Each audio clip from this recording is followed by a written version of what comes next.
Ceferin versus Infantino, the future of European football leadership.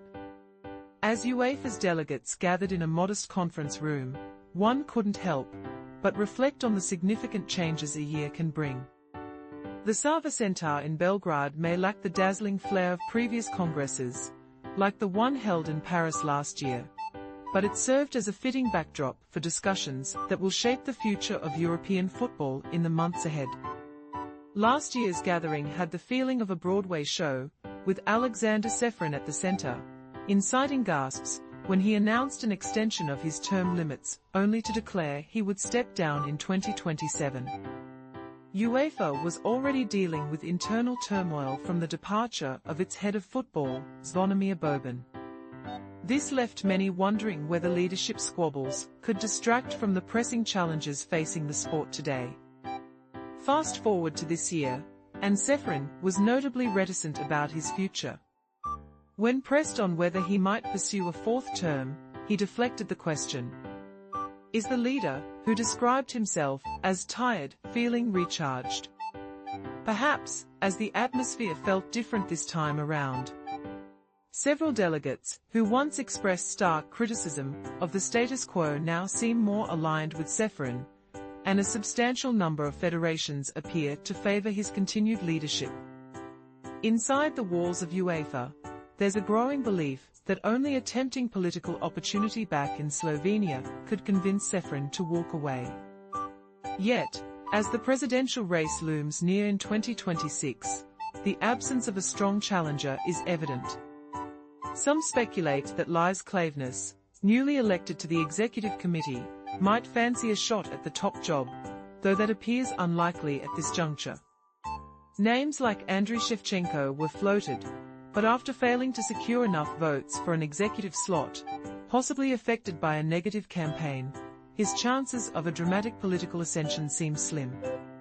As we look to the future, it appears there may only be one candidate vying for ultimate power. Signs of stability and continuity were apparent in Belgrade.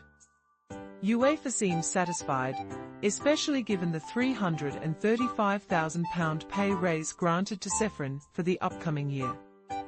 The new format of the Champions League has received commendation, and while minor adjustments might still be considered, the organization feels confident about its current trajectory. Ceferin's opening address took aim at the voices of doubt, broadcasting his conviction that UEFA's competitions are akin to harmonious symphonies.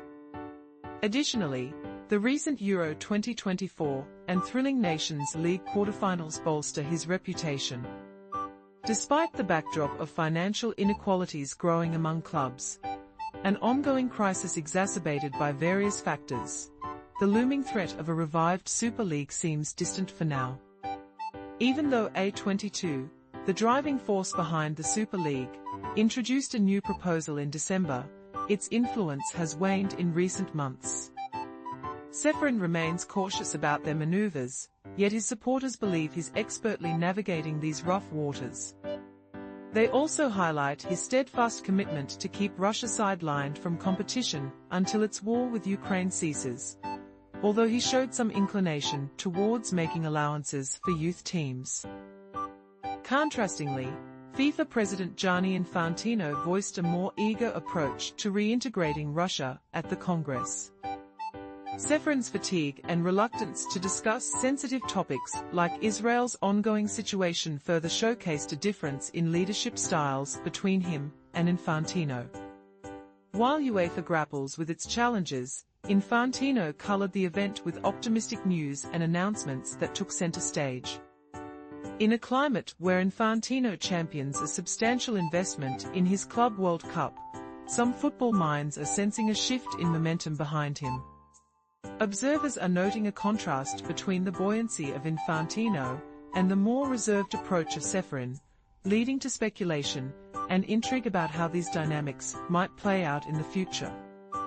For Ceferin, addressing the controversial idea of a 64-team Men's World Cup by 2030, alongside the potential disruption from upcoming Club World Cups, marks another significant hurdle ahead.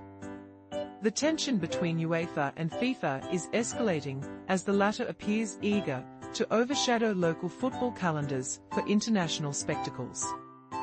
Meanwhile, new 7A-side tournaments are bubbling up, presenting fresh challenges that could pose a threat to established formats. Suggestions floated in Belgrade hinted at UEFA potentially launching its own short tournaments to confront these new competitors. It might feel somewhat like a father trying to fit into his children's dynamic world while attempting to reclaim his relevance. Despite these challenges and the rising tide of change swirling around him, Ceferin remains at the helm, steering a seemingly more unified ship. He proudly proclaimed to the audience, "We do not divide, but unite. We do not seize power, but empower." For now, uncertainty about his willingness to relinquish control continues to loom in the air.